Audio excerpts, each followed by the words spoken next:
Hello friends, welcome to my channel. आज मैं जो वीडियो बना रही हूँ ये मेरे चैनल पे सबसे पहली जो वीडियो बनी थी, मैं उसका आज पार्ट 2 बना रही हूँ। तो उसके लिए ये देखें, मैंने जो नमाज चादर है उसकी कटिंग मैंने कर ली है। ये इसका जो है वो फ्रंट वाली साइड है, जो यहाँ पर फेस की वो माथा पट्टी बनेगी। ये वाली साइड नीचे आएगी। और जैसे कि मैंने आपको पिछली वीडियो में बताया था कि फ्रंट जो है उससे बैक साइड जो है वो हम तकरीबन 8 से 10 इंच ज़्यादा रखते हैं। तो इसका मैंने 63 इंच फ्रंट और 70 इंच बैक साइड रखी है। और ये जो है ये इसका एक्स्ट्रा कपड़ा जो हमने निकाला है, इसी में से हम अब इसकी स्लीव्स और चिन वाला जो कपड़ा है वो भी बनाएंगे और फोरहेड का जो कपड़ा है वो भी बनाएंगे। तो कटिंग जो है वो मैंने आपको पहले भी बताया था, और फिर एक बार जस्ट वैसे आपको गाइड कर देती हूँ कि यहाँ से यहाँ तक जो एक रेगुलर साइज है वो होता है 63 इंच। और इस साइड से यहाँ तक हम ये जो बैक साइड है ये रख लेंगे 70 इंच। फिर हम 70 इंच को इस तरह से राउंड शेप में अम्ब्रेला कट में ले आएंगे और इस साइड से 63 इंच के साथ हम इसको मैच करने के बाद इसकी कटिंग कर लेंगे। उसके बाद यहाँ पर ये वाली जो जगह है यहाँ पर मैंने स्लीव्स का कट लगाया है। स्लीव्स का कट लगाने का जो तरीका है वो ये है कि आपने ये स्लीव से ऊपर यहाँ तक आपने रखना है 20 इंच, और यहाँ से फ्रंट वाली साइड तक आपने रखना है 16 इंच। यूं एक स्क्वायर शेप आप बनाएंगे 16 और 20 का, और फिर वहां से नीचे तक 8 इंच पे आपने ये कट लगा लेना है। तो उसके बाद ये आपकी जो कटिंग है वो कंप्लीट हो जाएगी। चलिए अब हम इसके बाजू और चिन वाला जो पार्ट है उसकी कटिंग कर लेते हैं। अब बाजू के लिए ये देखें, मैंने जो बचा था कपड़ा कटिंग वाला उसी को ये देखें डबल फोल्ड था। इसको इस तरह से जब हमने 4 फोल्ड में किया तो यहाँ से हमने 8 इंच रखना है। ये मैंने 8 इंच रखा हुआ है। इस तरह से भी आपने 8 और 10 इंच रखना है।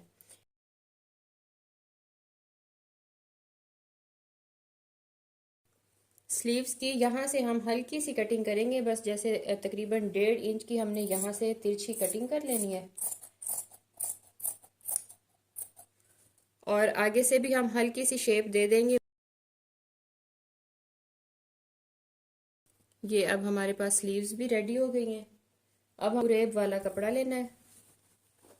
इस तरह से जब कपड़ा पड़ा है तो यहाँ से हम कॉर्नर को उठाएंगे और इस साइड पे रख देंगे इस तरह से।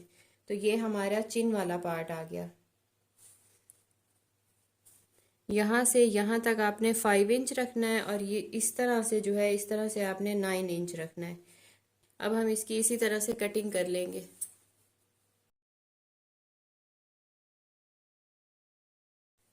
ये अब उरेब वाली साइड है, तो ये देखिए इसको हम जितना खींचेंगे ना ये इस तरह से खिंचता चला जाएगा। तो ये जब आप नकाब भी करें तो आपको बहुत ही कंफर्टेबल होगा, यहाँ पर खिंचाव नहीं आएगा। ये हो गया चिन वाला पार्ट। अब हमने ये जो फोरहेड के लिए ऊपर से जो बनानी है ना उसकी जो लेंथ हमने रखनी है वो रखनी है टोटल 16 इंच। तो 16 इंच को जब हम इस तरह से फोल्ड करते हैं तो वो बनता है 8 इंच। अब जो फोरहेड वाली जगह है उसको हमने यहाँ से यहाँ तक 8 इंच और इस तरह से 3 इंच पे निशान लगा के यहाँ से हल्की सी ऐसे गुलाई देनी है। और अब हम इसकी कटिंग कर लेंगे। अब कटिंग का प्रोसेस हमारा जो है वो कंप्लीट हो गया है। ये देखिए यहाँ पर हमने ये फोरहेड वाला लगाना है कपड़ा, और इसके नीचे यहाँ पर जब हम ये चिन वाला पार्ट लगाएंगे तो उसके बाद कुछ इस तरह की शेप बनेगी, और यहाँ पे आपका फेस होगा। ये इधर लास्टिक लगाएंगे। और चलिए इसकी अब हम जो है वो स्टिचिंग स्टार्ट करते हैं। आई होप कि आपको ये अच्छे से समझ आ गया होगा। अगर कटिंग में कोई भी आपको प्रॉब्लम हो तो मुझे आप पूछ सकते हैं, मैं आपको फ़ौरन गाइड कर दूंगी। सबसे पहले हमने ये जो चिन वाला कपड़े की हमने कटिंग की है उसको पहले हम इस तरह से सिलाई लगा लेंगे ताकि कपड़ा स्लिप ना हो।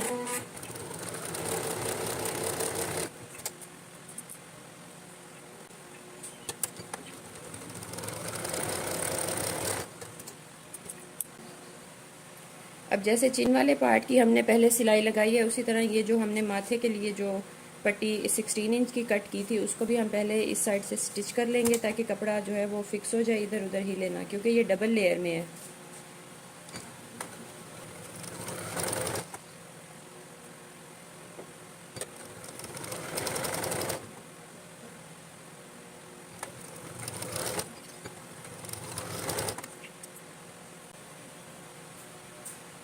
ये देखिए अब ये मैंने चिन वाला जो पार्ट है इस पर भी ये देखिए यहाँ पर सिलाई लगा ली है, और ये जो हमने ऊपर माथे पे पट्टी बनानी है उसकी भी सिलाई लगा ली है। अब इन्हें हम एक साइड पे करेंगे और पहले हम जो स्लीव्स हैं उनको तैयार कर लेते हैं। अच्छा, कुछ लोग ये वाली इलास्टिक स्लीव्स के अंदर डालना पसंद करते हैं कि ये थोड़ी सॉफ्ट होती है, और कुछ मेरी क्लाइंट्स ऐसी हैं जो कहती हैं कि ये वाली थोड़ी चौड़ी इलास्टिक डाल दी करें, इससे ना बाजू पे ग्रिप अच्छी आती है। तो इसमें मैं यही वाली डाल रही हूँ। तो पहले हम ये देखें अपने ही ये देखें यहाँ से कफ की जो है नाप कर लेंगे, थोड़ा लूज़ लूज़ रख के, और फिर इतना ही हम इसको डबल करके यहाँ से इसकी कटिंग कर लेंगे।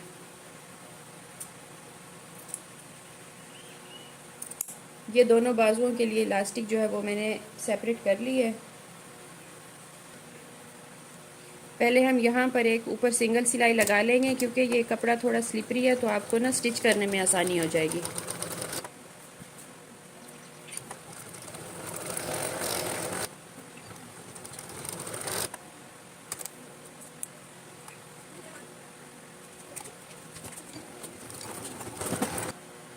अब ये देखिए ये मैंने ना लास्टिक को पहले ये कपड़े को फोल्ड कर लिया, उसके बाद लास्टिक को इसके अंदर रख के और यहाँ पे एक टॉप स्टिच लगा लिया ताकि ये लास्टिक यहाँ पे फिक्स हो जाए।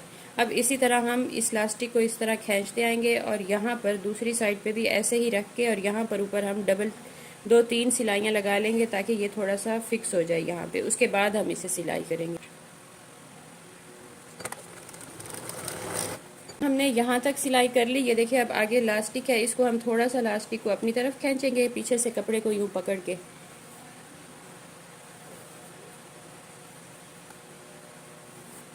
ये देखिए थोड़ा और लूज़ हो गई, तो अब हम फिर यहाँ से ऐसे सिलाई करके इसी तरह लास्टिक आगे खींचते आएंगे।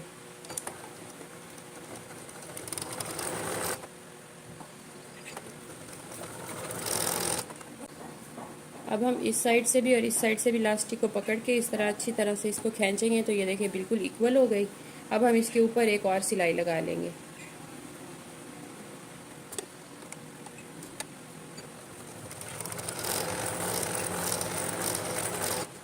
ये देखें बहुत ही ज़बरदस्त ये जो स्लीव है वो तैयार हो गई है। इसी तरह मैं दूसरी स्लीव भी तैयार कर लेती हूँ और उसके बाद फिर मैं आपको दिखाती हूँ। अब बाजू दोनों तैयार करने के बाद ये जो हमने स्लीव्स का कट लगाया है इसकी पहले हम पैमाइश कर लेते हैं कि ये टोटल कितना है। ये तकरीबन 7.2 इंच है, तो इतना ही हम यहाँ से बाजू जो है वो हम स्टिच कर लेते हैं पहले। ये देखें यहाँ पर हम कट लगाएंगे और बाजू को हम स्टिच कर लेंगे, जैसे हम शर्ट के बाजू स्टिच करते हैं ना, सेम वही तरीका है।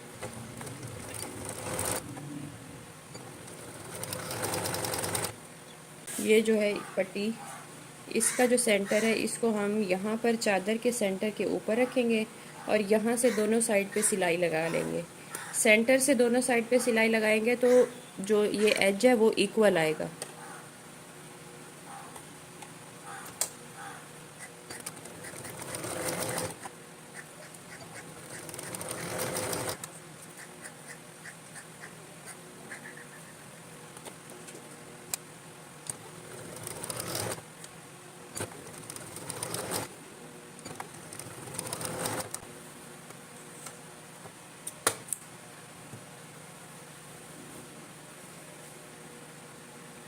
अब ये माथा पट्टी हमने लगा ली है, उसके बाद हम देखेंगे कि ये कट कहाँ पर था हमारा, जो हमने चिन के लिए लगाया था। उस कट से हम स्टार्ट करेंगे और चिन वाला जो कपड़ा है वो इसके साथ अटैच करना स्टार्ट करेंगे। ये देखें ये कट है और यहीं पे हम ये देखें इस तरह से कपड़ा रखेंगे और इसको भी बिल्कुल वैसे ही साथ में सिलाई कर लेंगे।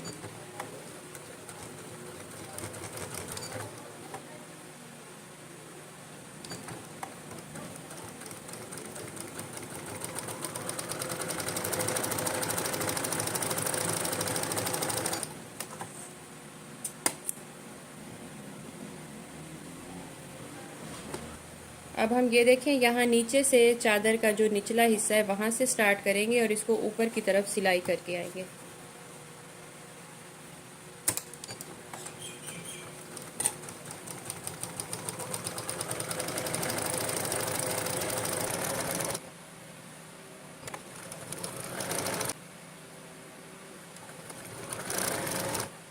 ये देखें ऊपर आके ये चिन वाला पार्ट आ गया, तो यहाँ से हम पहले यहाँ तक सिलाई करके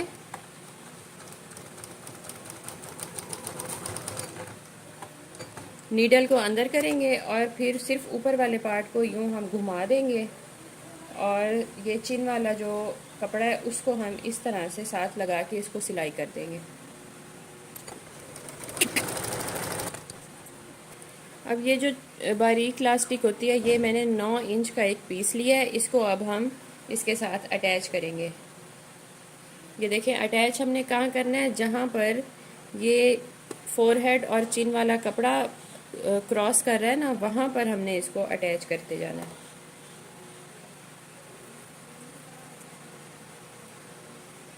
ये देखिए अब जहाँ पर चिन और फोरहेड का कपड़ा दोनों मिल रहे हैं, इसी जगह पर हम यहाँ पर इलास्टिक रखेंगे और इसके ऊपर हम 2-3 स्टिचेस लगा के इसको मजबूत कर देंगे।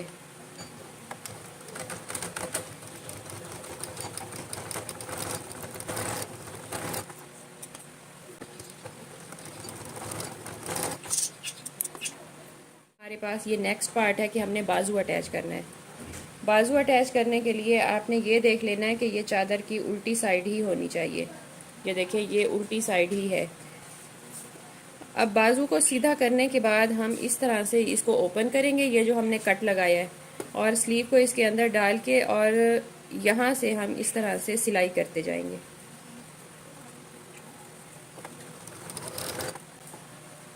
ये आपने देख लेना है कि बाजू का जो हमने ये सेंटर वाला कट लगाया है वो यहाँ पर पूरा आना चाहिए, नहीं तो फिर आपको प्रॉब्लम होगी बाद में। अगर थोड़ा बहुत बाजू का कपड़ा कम हो तो आप हल्का सा कट लगा के भी उसे पूरा कर सकते हैं।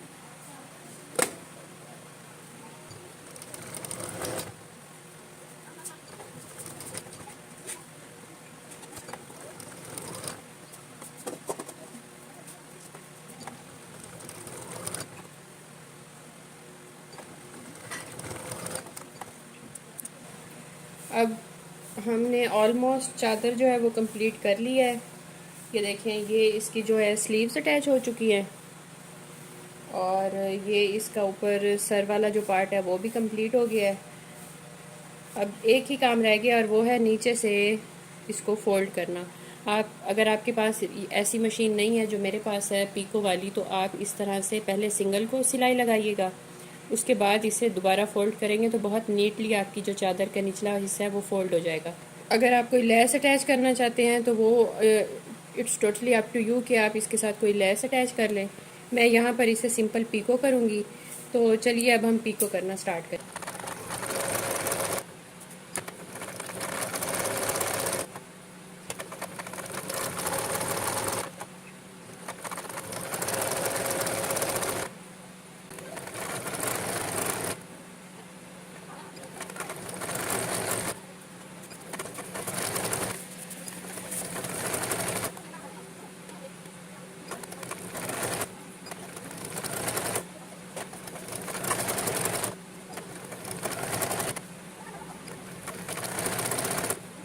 और ये पीको कंप्लीट करने के बाद चादर की सिलाई मुकम्मल हो चुकी है। आई होप कि आपको बहुत अच्छे से समझ आ गई होगी।